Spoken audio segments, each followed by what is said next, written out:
Retour en France, c'est pour célébrer les 60 ans de l'École nationale d'administration. De nombreux énarques se sont prêtés aujourd'hui à une petite expérience. À l'invitation des Échos, ils ont réalisé le quotidien économique qui paraîtra demain.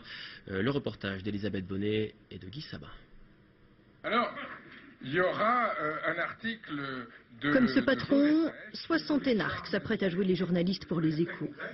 Ministres, hauts fonctionnaires, diplomates, chacun devra rédiger un article pour demain, sous l'œil attentif de vrais journalistes.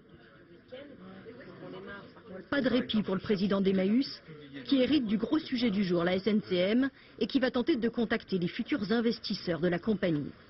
J'ai pas beaucoup avancé, je comprends que c'est encore plus compliqué que je pensais. Pour l'instant, j'ai que des propos off et j'attends que Walter Butler me rappelle.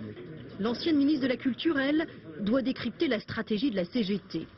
Un peu stressée, très à l'écoute des conseils, elle a hésité avant de joindre le numéro 2 de la CGT un dimanche, mais elle se lance et ça paye. Je suis impressionné par leur faculté d'adaptation. Je suis arrivée avec le trac et je vais repartir toute regonflée.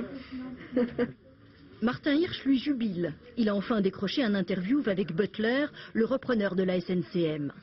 Il s'est trouvé un peu tendre au téléphone et au fil des heures devient plein d'indulgence pour les journalistes. Moi, je suis assez frappé. Là, il y a une grande mode, notamment chez les énarques, quand ils font quelque chose de mal, de dire que c'est la faute aux médias.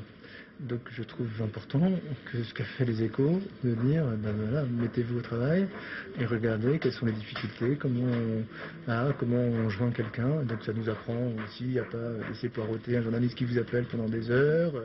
Pas si arrogants les énarques, non. Travailleurs, parfois humbles et tous différents selon Jean-Paul Huchon. Les énarques sont vraiment pas des clones, ils sont très différents les uns des autres.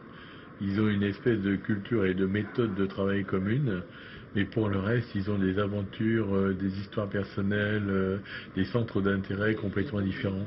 On reproche aussi aux énarques d'être tièdes. Ils savent aussi être engagés à droite comme à gauche. L'édition de demain des Échos montrera qu'entre anciens camarades de l'ENA, la bataille politique peut être féroce.